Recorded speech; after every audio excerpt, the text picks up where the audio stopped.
Hey guys, I'm Dov, and today I'm back with more Total War Warhammer 2. Yes, indeed, Azag in Total War Warhammer 2.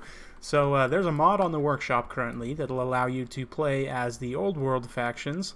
So I decided to do a bit of testing just to try some things out, see how they stack up against the new factions. So Sniper Cat here helped me to do a bit of testing. So we do indeed have Azag.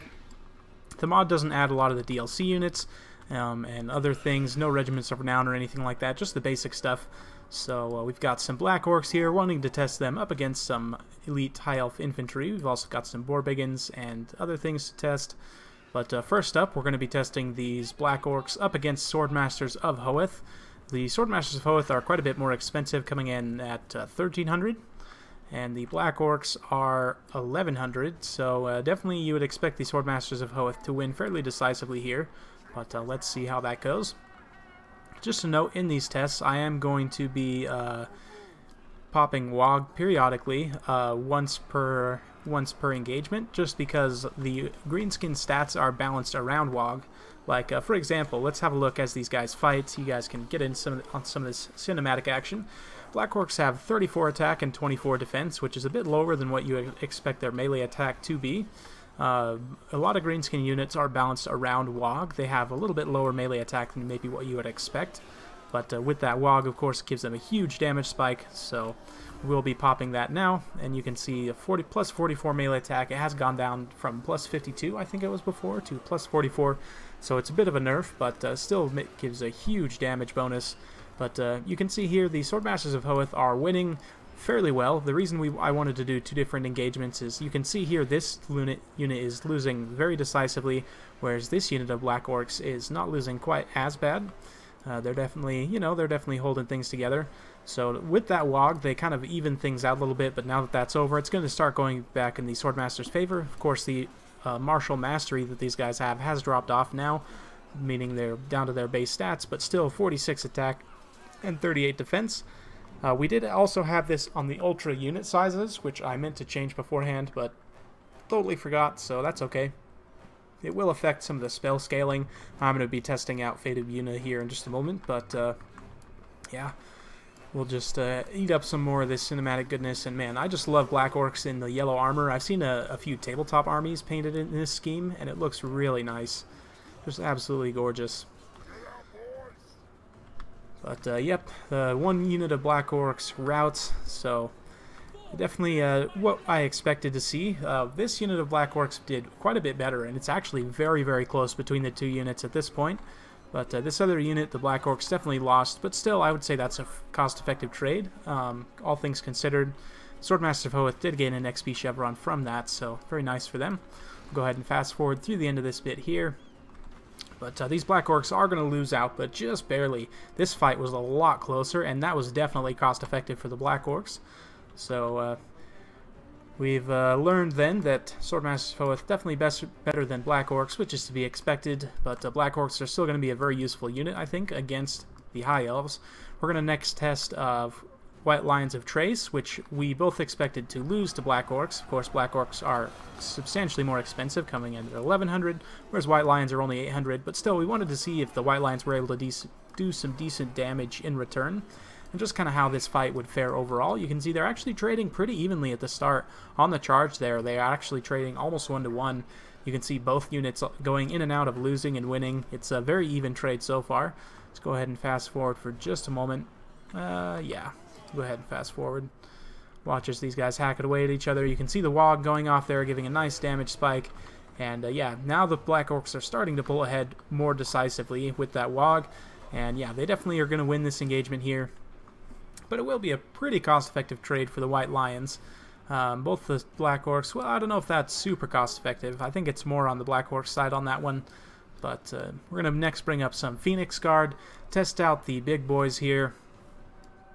And as those White Lions were running up, I forgot to show you guys, can't believe it, but I did drop a Fate of Yuna on this health unit of Phoenix Guard here. You can see it took about 60% of their HP away.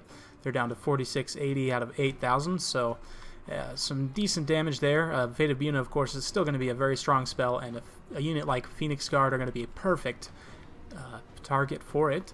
So we're going to bring up these two units of Phoenix Guard here, get them in position and charge with the Black Orcs. The Phoenix Guard do have charge defense against all. They do have expert charge defense here, so they are going to brace against the charge. So they're braced, and here come the Black Orcs now, and we're going to watch as they respond to the charge here. And they actually, it's really cool. The Black Orcs get their charge animation, but immediately these guys are responding. And in this case here, they're actually proactively like slashing the Black Orcs as they run in. It looks amazing, absolutely beautiful. So we'll fast forward through this fight as both of these units are going to slug it out for quite a while here. So we'll watch these guys in fast motion. And man, I can't wait for the blood and gore pack. It just doesn't feel right without orcs just being covered in blood. But yeah, we've got Phoenix Guard holding very, very steady because of their physical resistance. 30% damage mitigation against the Black Orcs as well. Black Orcs, I mean, with the WOG, they're up to 78 melee attack, meaning they'll be making decent contact. 52 melee defense, though, on the Phoenix Guard is decent. Even with the WOG up, they're still going to be mitigating a lot of that damage. But once that WOG drops off, the Black Orcs get down back to their normal melee attack. And the Phoenix Guard, with their greatly superior combat stats, are not going to take a whole lot of damage, be able to dish some nice damage in return. They do have 36 weapon strength with 25 armor piercing, whereas the Black Orcs have 33 armor piercing.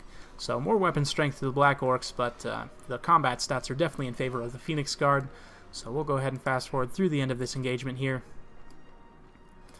But you can see the Black Orcs losing out fairly decisively. I mean, you would expect that. The Phoenix Guard are, what, 1,400 versus 1,100 for the Black Orcs? So although they're not really meant as an anti-infantry unit, they can definitely be pressed into that role fairly well, as you can see. So next up, we're going to be testing Orc Boar Boy Biggins against Silver Helms with shields. The Silver Helms with shields are 50 more, but you know, like Reiksguard, for example, can be Orc Boar Boy Biggins. With Knights of the Realm, it's pretty close. Kind of, there's some RNG there, but with these two, it's going to be, you know, it's going to be tough to say because 20 attack and 20 defense is pretty poor for the Orc Boar Boy Biggins. They do have a great charge bonus of 52. Let's see here. And the charge now. Doing some really nice shock damage on both sides, but the Silver Helms are definitely taking the brunt of the engagement as the more, you know, pitched fighting starts to unfold. The armor-piercing anti-large weapon strength of the Orc Boar Boy Biggins is definitely going to help them out here, even though they do have greatly inferior combat stats. At 36 attack and 42 defense, Silver Helms are much better combat stats-wise, and they actually have the same charge bonus right now, which is very interesting. So very equivocal trade here, but it does look like the Orc Boar Boy Biggins are slightly pulling ahead here. This one's a lot more even, but the Orc Boar Boy Biggins are ahead by about maybe 10% HP there. So we'll go ahead and fast forward through the end of this as well. Watch these Silver Helms as they battle it out with the foul Greenskins. The Orc Boar Boy Biggins are going to take that, especially with the WOG drop there at the end. That was going to decisively swing things in my favor. So very good stuff. Definitely learning a lot about, you know, what units are going to be useful. Orc Boar Boy Biggins, I'd imagine, would lose pretty hard to Dragon Princes, but we'll have to test that on another day. For this last test, we're going to be doing one unit of Illyrian Reavers versus the Spider Riders. I don't expect the Spider Riders to win here, but I just wanted to see how they would fare against the Illyrian Reavers. Fairly even so far, but the Illyrian Reavers, of course, with their much better combat stats, are going to start pulling ahead fairly quickly, although they are poisoned, so they have lower weapon strength and, you know, all that jazz. But, yeah, the Gobos are going to hang around for a surprisingly long amount of time, but the Spider Riders just don't have the combat stats to stand up to the Illyrian Reavers, although they do have roughly equivocal stats in a lot of areas. The WOG is going to help them out, give them a nice damage spike, but the Goblins just don't have the leadership to stand up to this kind of fight, so that's the main difference between these two units. And of course, the martial prowess giving these guys some really nice buffs here, so that's just barely dropped off now, but they're going to rout off those Spider Riders. So that's pretty much it for that testing replay. Let's go ahead and take a look at one more. But yeah, overall, the Swordmasters are going to be good against the Greenskins. They're going to have a tough time. Black Orcs are their best answer there, but I think if you were to combine, you know, maybe some Savage Orcs with Squigs or other type of units, it'd be really good against the Swordmasters of Hoeth. We'll have to wait and see, of course, until Mortal Empires comes out, but it should be a good matchup. Black Orcs are going to be very good against the High Elves, I think, in most situations, so let's see here. So this next one we're testing some vampire units against some dark elf units. First things first, I wanted to test Winds of Death, just to see if it had been changed at all. Of course, it is aimable now, as are all wind-type spells, so there's that change. But I wanted to see if the damage scaling had been changed at all. So we brought in some elite tier, kind of mix of elite tier and low tier dark elf units. We're going to be casting a Wind of Death here to check to see what kind of damage it does. So I'm going to be flying Manfred over on this side of the line here, and man, Manfred's head is almost shining in the desert sun here. Kind of needs to get a tan, but yeah, just waiting for the Winds of Magic to regenerate a little bit here, so we'll go ahead and fast forward. And yeah, here comes the Winds of Death, so let's watch to see what kind of damage it does, and oh my goodness, absolutely brutal. So yeah, Winds of Death is still amazingly powerful and just absolutely shredded all of these units. So you can see it has stopped kind of halfway through the Blackguard of Nagorond, and they took about 60% HP damage. So these two units got completely routed off by that. So Winds of Death is a force to be reckoned with now. That it's going to be a little bit harder to spot when your opponent's doing it, but still very dodgeable, still has a long cast time, and you'll see the template pop up on the ground. You just got to be aware that, you know, Manfred's not just going to fly over there and easily give away that that's what he's doing, or any vampire caster, for that matter, can bring Winds of Death. So next up, we're going to be testing Blood Knights against Cold One Knights. I expect the Blood Knights would win pretty decisively here, but let's get a ride along and see how it goes. Blood Knights, of course, have an amazing charge bonus, anti-large, lots to like about these guys. So let's go ahead and back up and see how things are going. You can see immediately they've taken down about half HP of the Cold One Knights, even though the Cold One Knights have armor-piercing anti-large, higher total weapon strength. Charge bonus goes in favor of the Blood Knights. Of course, they have 110 armor as well, and better overall combat stats at 40 attack and 40 defense, whereas the Cold One Knights only have 24 attack and 26 defense. So the Cold One Knights already enraged, and they are going down very, very fast. These Blood Knights, I don't know if they got if their texture got an update, but they look so good, man, with that gold barding on the armor, and just, oh man, these guys are amazing.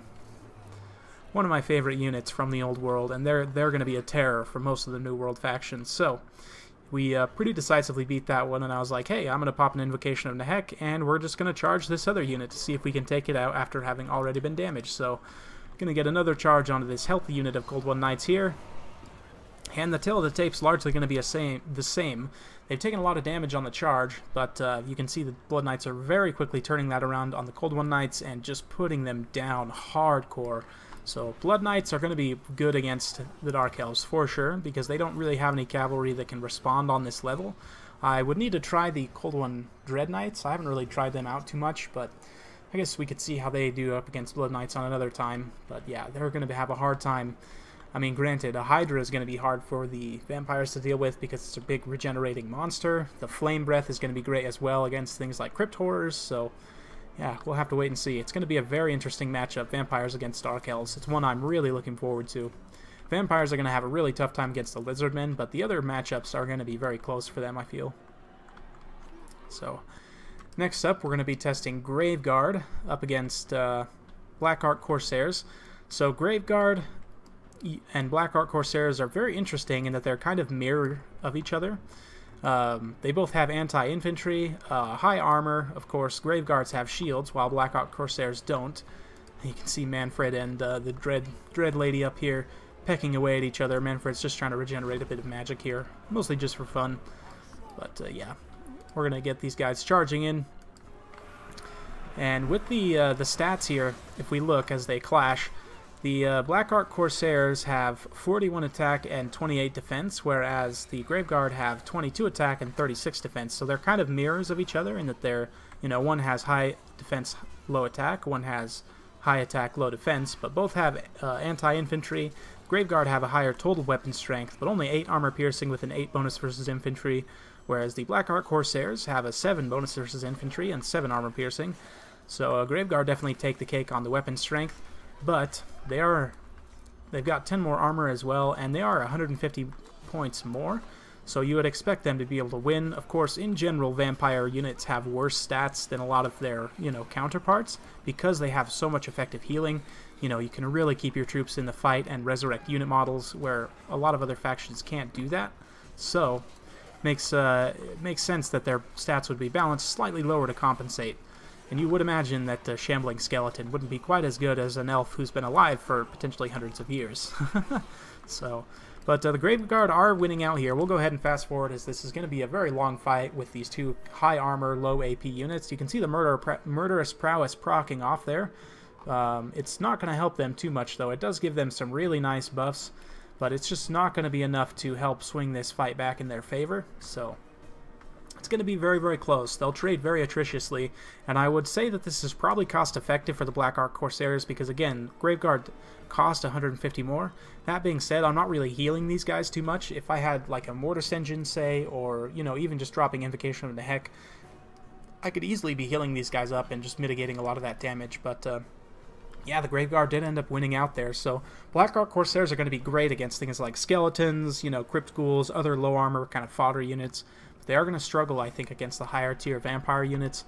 So next up, I wanted to try something that's a very common tactic with the vampires, which is you stack a Crypt Horror on top of a unit of Skeleton Warriors. And this combination together is, about 1,100, 1,200 points, which is almost equivalent to the Hargoneth Executioners. So it's a decent test, and just to see how they do. Hargoneth Executioners have great combat stats, but let's see if they're able to really effectively cleave through the fodder here. The Crypt Horrors getting in some nice splash attacks, and what they can do as well is every splash attack disrupts them from getting attack animations. So the Executioners, they're not going to get as many attacks in, and they'll just have a harder time dishing out the damage. Let's go ahead and fast forward as this fight is going to take some time. The poison as well is really nice, debuffing the weapon strength of the Hargoneth Executioners and so on. So just pounding away here. You can see this unit is actually faring pretty badly. Both the Skeletons and the Crypt Horrors have not taken too much damage. However, on this other side, the Skeleton kind of got weirdly engaged, and the Skeleton actually died off. So now the Crypt Horrors are going to be taking all this damage straight to the face. So you can see this is, again, why I do two of these tests side by side so that we can compare. There is some RNG that goes into this. A lot of these are based on dice rolls of stats versus stats, so it can turn out differently even though you have the same units fighting the same units. There can be slight differences. So you can see this unit of Crypt Horrors took quite a bit of damage. They're down to 11 unit models, whereas this one's still healthy at 13. These guys are now down to 10 unit models. Let's see if 9. Let's see if they're able to fell any more before they rout off. Oh, down to 8. There we go. And 8 unit models. So very interesting. The Hargoneth Executioners, I don't know if I'd bring these guys against the vampires. The Black Guard are definitely going to be good. They would be completely immune to something like this because they would just cut through the Crypt Horrors. But yeah, very interesting. Very, very interesting. Let's go ahead and take a look at one more testing replay here. Now we've got the Empire up against the Lizardmen. Going to be testing out some different infantry and spells and things. And first up, we're going to be testing Handgunners versus Chameleon Skinks, which is, not necessarily a matchup you would expect, but Chameleon Skinks are a good counter to other factions' missiles, potentially, as long as they don't get run down by cavalry. They have a nice missile resistance. They have poison. They also have stock. They can get very, very close, pretty much within their own range of 80 before being spotted, which is absolutely incredible. So you can see both these units are actually hidden right now, and this one's only been spotted because I flew Gelt over here. I'm going to be testing out some Lord of Metal spells just to see how they've been changed. But yeah, you can see this unit is hidden. This unit is discovered, so you'll see when they get a little bit closer here. Me and Sniper Cat, we're trying to decide, do we want to start at the edge of Empire range, or do we want to start inside, but we're going to go ahead and start the volleys. I'm only able to see this one again because Gelt's parked up here. You'll see they'll drop back into stock here in just a moment, and I'm not going to be able to see them. And now they're visible, just barely. Look at how close they are before they get visible. So let's go ahead and watch some of this ranked gunfire, and they actually did a really good job with the missiles hitting the sand on these desert maps. It looks really good. But one issue with the handgunners is they are going to knock back the skinks. Even if they don't kill them, the bullets will actually knock the skinks over. You can see them kind of getting knocked over and standing back up. So they're not able to trade their missiles back quite as effectively otherwise, but they do have that missile resistance. Let's see here. 40%, so that's pretty substantial. And the handgunners would shred most of their units, but that missile resistance is allowing these skinks to stand here and trade. Granted, they're not really a traditional skirmisher unit, you know, that you would expect to win in a situation like this. But, you know, if you were to get them behind your enemy's line or Vanguard deploy them, you know, in the corner and then sneak up behind, you could potentially get on some handgunners and do some really nice work against them. The handgunners only have 20 armor, so the non-armor piercing missiles of the chameleon skinks will be just fine. The poison as well is going to mitigate a lot of the stats here. You can see their missile damage is actually down to 14 because, of course, the poison does have minus 25% missile damage, so it won't affect the armor-piercing missile damage, which is where the bread and butter of the handgunners' missile damage is, of course, at 13 armor-piercing, but still, their non-armor-piercing is down to only 1, so it's decent for the chameleon skinks. I expected them to win this, and it's going to be very, very close, but the chameleon skinks are going to pull out a victory here, so the handgunners are going to be a great response to the dinos and other heavily armored, you know, infantry and so on of the lizardmen, but chameleon skinks are potentially going to be a good counter to the handgunners, so definitely something to watch out for. So just barely winning out against that unit there. That fight was really, really close, so next up, we're going to be testing Temple Guard, or sorry, we're going to be testing Demigryphs up against Krokar, and honestly, I should have just tested one Demigryph Knights with Halberds, but I was like, you know, Krokar is pretty close to 3,000, these guys are 1,500 each, so let's test two, but Krokar is going to get surrounded by these Demigryph Knights and just beaten into a pulp for the most part, so Demigryph Knights, you know, I'm honestly not a huge fan of them in a lot of matchups, just because I like the, you know, the higher model count, more anti-infantry focused cav like Reichsguard. But against the dinos, these guys are definitely going to have a great niche in slaying, you know, Krokar, in slaying Bastillodons, all that jazz. They're going to be very good against it, so we'll go ahead and fast forward a little bit more here. Now we're bringing up the Great Swords. First, it's going to be Great Swords versus Temple Guards. And this is a fight that the Great Swords should excel at. The Temple Guards are a very strong unit, although they are meant as an anti-large unit. They have 42 total weapon strength with 29 armor piercing. If you look at the weapon strength of the Great Swords, they have only 25 armor piercing and an 8 bonus versus infantry. So if you add those two together, that's what, 33? So it's pretty close in terms of weapon strength. The Great Swords do have more unit models. They also have 10 more armor, but worse combat stats. Looks like they also have a slightly higher charge bonus as well. So so far so good. It looks like the Great Swords are winning out in the beginning of the engagement there. But let's go ahead and fast forward and just see how things go. You would expect the Temple Guard to win out here, but you know, it is very close. This is not a super cost-effective trade so far for the Temple Guard because the Great Swords are significantly cheaper. But then again, it's not really a fight they were designed to take on. But we'll see how things turn out here. There, Temple Guard's just wailing on these poor Great Swords. Although I do love this color scheme of Sudenburg. I have to say, it looks really crisp with the cream and red. Very nice. Yep, routed off the Great Swords as expected, but did quite a bit of damage to the Temple Guard in the process. Not really cost effective for the Temple Guards and very cost effective for the Great Swords. So, great for them. Let's see here. So yeah, I've dropped, you guys saw the amount of damage that was done to Krokar by the Demigryphs. I actually dropped a final transmutation while those two were fighting that I didn't show you guys, but it did about 10 to 20% HP damage on the Saurus warriors and about the same to Krokar, and that was an overcast final transmutation, which cost 28 winds of magic. So yeah, that spell's been nerfed into the ground again, and it unfortunately looks like it's useless again. So yeah, when Immortal Empires comes out, unless they change anything between now and then, which is totally possible, it looks like Final Transmutation is no longer going to be worthwhile, unfortunately. So, sorry, Gelt, you'll be out of the meta. Now we're going to be testing Saurus Warriors with shields up against Great Swords. Saurus Warriors shields have a 34 melee defense, 28 attack, 52 total weapon strength, 18 of which is armor piercing, which is actually quite a bit of armor piercing, and a lot of total weapon strength, so we'll see how the greatswords fare here. So far it's pretty even, which is not really great for the greatswords, considering they're 150 more expensive, so you would hope they'd win out in this engagement. But we'll see how things go. The Saurus are trading very evenly here, almost more so than the Temple Guard. Well, I guess the Temple Guard were trading much better, but they're trading very evenly for their cost, I should say. And this is one of the things that greatswords struggle with, is they really have a hard time against lower tier infantry. They'll trade well against higher tier infantry, but against things like Saurus and like Forsaken and so on, they don't trade super cost effectively. So you can see they're almost 10% HP or less before they finally finish off these Saurus. So it's a very, very close battle between these two units. But the greatswords are going to win and see off the scaly ones.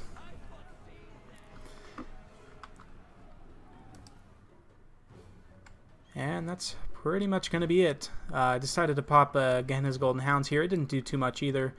But, you know, the bombardment spell is decent still against low armor targets. Of course, Plague of Rust is going to be really good. So I still think, like, for example, Big Bird will have a place in the meta. But I don't think that Gelt, unfortunately, is going to be worthwhile anymore. Unless they make some other changes, but yeah, I hope you guys enjoyed watching that. Thank you for the maker of the mod for making this and allowing me to test out these different units. I'll have a link to the mod in the description below. You guys go check it out if you want to play around with some of the old factions. It is custom battles only, so keep that in mind. But you'll be able to test out some different things, or maybe just play some games with your friends.